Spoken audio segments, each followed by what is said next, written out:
नमस्कार देशवासियों। 25 कानून का विरोध कौन करेंगे। 25 कानून भारत की जरूरत है। सृजनकर्ता अल्लाह को 1436 साल लग गए। सृजनकर्ता समस्त संसार बनाने वाले को अपनी हुकूमत स्थापित करने के लिए 1436 साल लग गए। दुनिया के सामने मुसलमानों के व्यवहार ने क्या सत्यापित किया। उस शक्ति को 1436 साल लग गए जिसने पूरी सृष्टि में विद्यमान प्रत्येक वस्तु का निर्माण किया, जमीन, आकाश, सूरज, चांद, तारों को बनाया। उस शक्ति को 1436 साल लग गए। इस कथन से दुनिया को क्या संदेश मिला? क्या धरती, आकाश, सूरज, चांद, तारों ने, पेड़ पौधों, वनस्पति, जीवों ने, संसार कायनात की सारी जीवित संपत्ति ने अपने सृजनकर्ता अल्लाह से बगावत कर दी है? अथवा सृजनकर्ता कमजोर है, भ्रष्ट, मुफ्तखोर अथवा अय्यासी, हठ धर्मी, जुनूनी मुस्लिमों ने क्या संदेश दिया? अच्छे धर्म गुरुओं के संबंध में मैंने कोई बात नहीं कही है। समस्या धर्म ग्रंथों का दुरुपयोग करने वालों से है। हिंदू स्वर्ण ब्राह्मणों ने लोगों को आध्यात्मिक भिखारी बना दिया है। पैदा होते ही भगवान से भीख मांगना शुरू कर दो, ब्राह्मणों का दास बनाना शुरू कर दो। धरती की संपत्ति ब्रह्मा, विष्णु, महेश, देवी को समर्पित कर दो। अपना तन, मन, धन, आत्मा, संपूर्ण संपत्ति समर्पित कर दो। लेकिन किसे? ब्रह्मा की संपत्ति विष्णु को, विष्णु की संपत्ति महेश को, महेश की संपत्ति देवी को। उत्तर क्या है? संपत्ति किसे देनी चाहिए? सृजनकर्ता से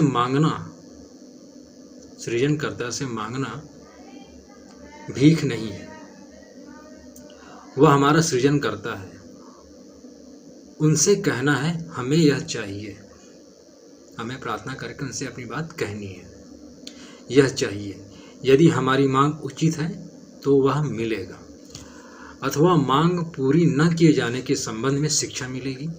जिस तरह से माता पिता की संपत्ति का उपयोग संतान करता है, क्योंकि वह माता पिता की संपत्ति है, किसी वस्तु की कमी होने पर उस वस्तु की पूर्ति करते हैं। लेकिन माता पिता भी कभी कभी मांगने पर कहते हैं, क्या भिखारी बनोगे?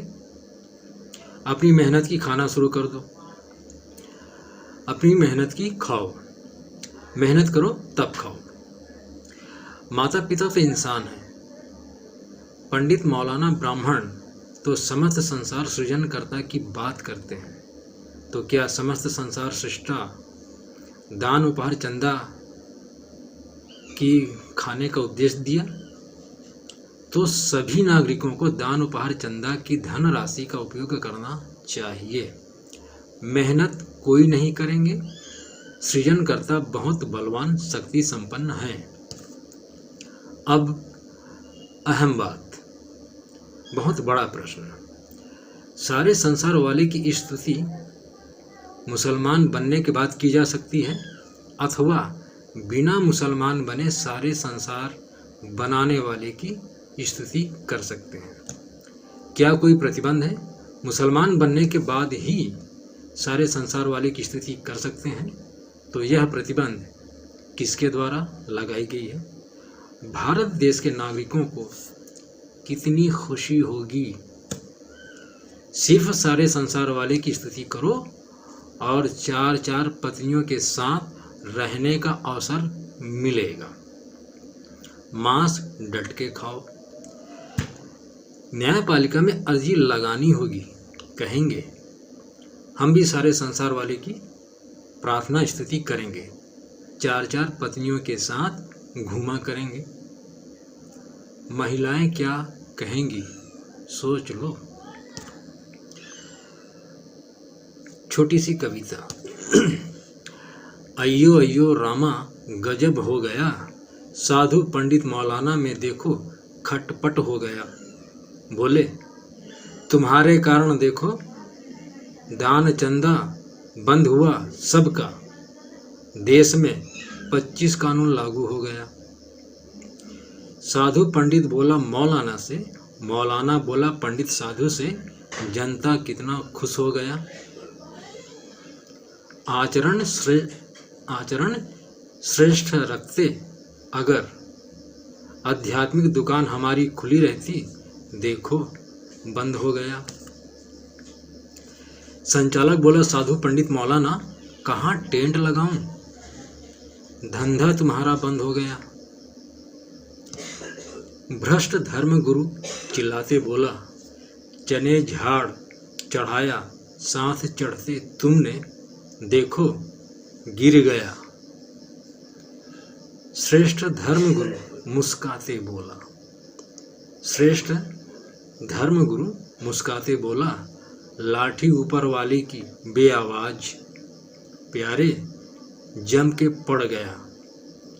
25 कानून भारत ही नहीं, पाकिस्तान ईरान इराक बांग्ला में भी लागू हो गया। 25 कानून भारत ही नहीं, पाकिस्तान ईरान इराक बांग्ला में भी लागू हो गया। इन्हीं शब्दों के साथ अपनी वाणी को विराम देता हूँ। जय हिंद, जय भारत, नमस्कार। जय हिंद।